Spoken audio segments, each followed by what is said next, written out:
Hi, everybody. I'm Brittany Lewis with Forbes Breaking News. Joining me now is Congresswoman Claudia Tenney. Congresswoman, thank you so much for joining me once again. It's great to be on. A lot of news has broken since you and I have last talked less than 2 weeks ago, but let's start with the most recent first. On Sunday, President Joe Biden dropped out of the 2024 race. What's your reaction? Well, I'm not surprised, although it was sort of stunning the way that we heard about this via a Twitter message, not coming from the president in a national address, which I think would have probably been more appropriate. But this is, we don't know the reasons why, and it's concerning to me that the Democrats have, talk on and on about democracy and undermining democracy. But my first reaction was 14 million Democrats went to the polls this year and voted for Joe Biden in the primary. And now, without any real explanation, Joe Biden is out. And, we can speculate that it's because his poll numbers are bad, and that's why they want him out after a very successful Republican convention.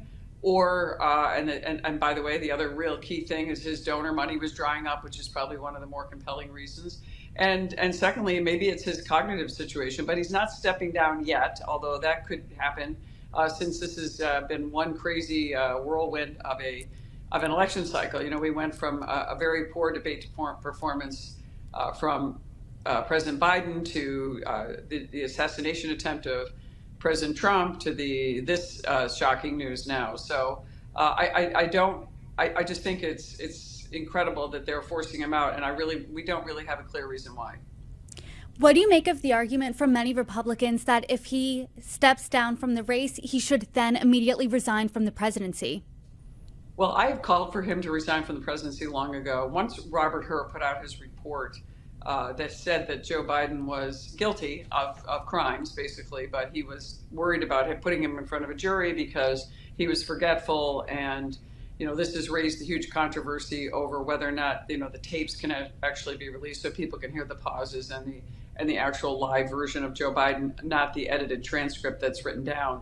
And so at that moment in time, I said, if Robert Hur claims that you're not competent to stand trial, then the 25th Amendment should be invoked by Merrick Garland, and he should be removed from office based on the 25th Amendment. I wrote that letter to Merrick Garland on the eve of that bombshell disclosure by Robert Hur, and now I stand by that. And here we are again. If the president cannot serve, he needs to step down.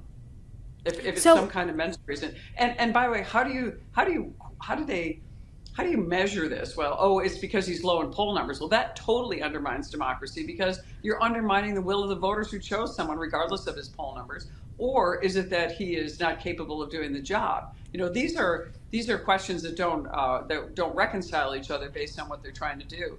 And it looks to me like it's winning at all costs, power at all costs, regardless of what the voters think, regardless of what the democratic process is. And yet what has been going on with this cover-up of the president's condition, especially in the last year, we've seen him deteriorate more dramatically than even in the last couple of years.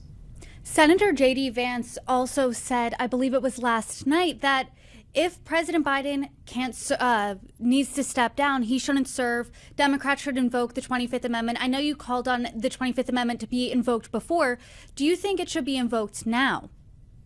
Well, we don't have any answers about what's going on with President Biden. We know that he allegedly has COVID. So I think that Biden needs to address the nation. We need to see him come out and tell everybody what the story is. This is all cloaked in staff reports and not official. I mean, I've never seen anything like this, a president stepping down without actually addressing the nation, addressing his voters, the people who put him in place. And so if it is because he's incapable of doing that, maybe he has a cough, maybe he has COVID, he should say to the media, the schedule has been cleared, I guess, this week from what we hear. And remember that we're all up in the air. We don't get any answers or facts. This is the president of the United States. Who is running our country? Is it a bunch of staff?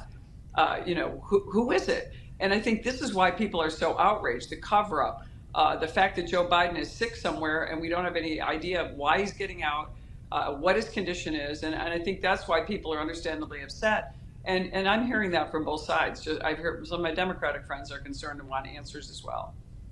Some Democrats were worried that with President Biden at the top of the ticket, that would affect down ballot races.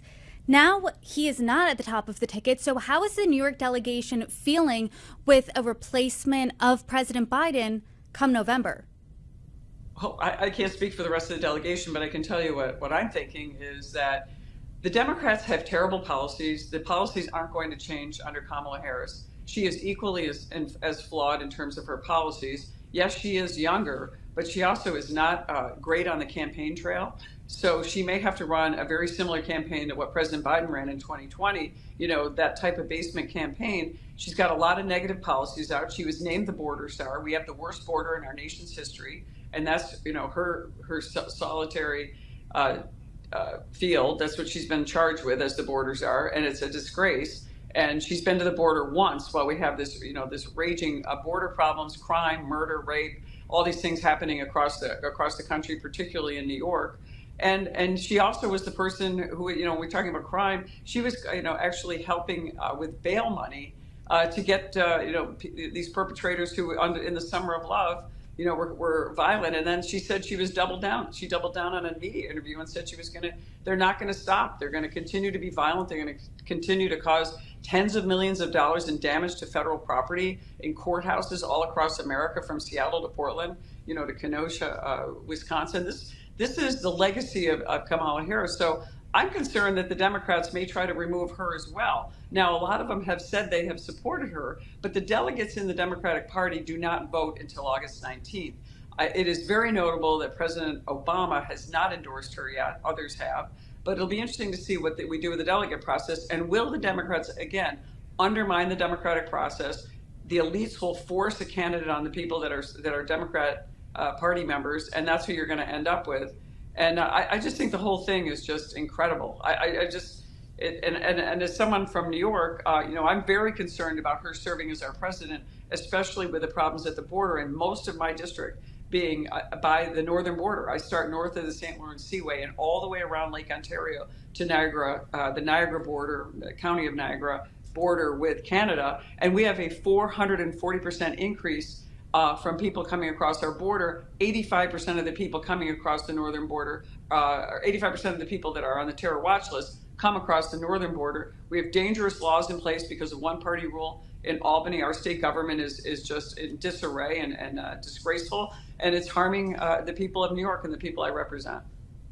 The RNC was in Milwaukee last week. You were there, and a lot of the speech is centered around how the GOP's platform is better than 4 more years of President Biden.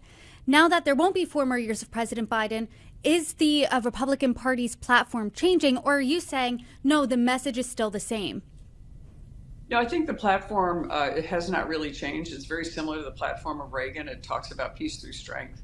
It talks about the principles of Republican limited government, low taxes, economic prosperity, protecting life. Those are all part of the platform. But I think that it was just a little more general the way the platform was put out. We'll see. It's basically Trump's America First agenda, which was very popular, and bringing our jobs back. That was something very popular, and that's what President Trump went on in 2016. And you've seen that we've completely slipped away from that, but since Biden was elected. And I think that going back to the principles of President Trump, had we been there today, New York, the state and our country would be much more prosperous, much more safe, and our standing in the world would be tremendously better. We would not have wars raging in Europe and the Middle East. Arguably, some of the biggest news to come out of the convention was that Donald Trump selected his running mate, and that is Senator from Ohio, J.D. Vance. What do you make of that selection? Yeah, it's an interesting selection. I don't really know J.D. Vance. I think I met him once at an event, but interestingly, I did read and watch the movie Hillbilly Elegy, which is J.D. Vance's work describing his life growing up in rural Ohio. I can kind of relate. I went to law school in Ohio. I come from a state that I call upstate New York, the Rust Belt of New York, very similar to the lifestyle that J.D. Vance had, knowing what it's like to lose your jobs to overseas interests, to get ravaged by high taxes and a lot of those issues that they faced in Rust Belt towns. And so I think he brings a story of coming from poverty to making it big, being successful. And I think that's what they're trying, that's the message that President Trump is trying to say, is that, you can be successful in America. You can come from nothing and aspire and rise to be, a senator of the United States, a successful business person, a successful writer with a book and a movie, and also now the nominee for vice president on a major ticket in the United States. I think it's an aspirational story, and it's one that President Trump wants every American to feel that they can also be as successful as J.D. Vance is, regardless of where their roots are. Congresswoman, I appreciate your time once again. Thank you for joining me. Thank you.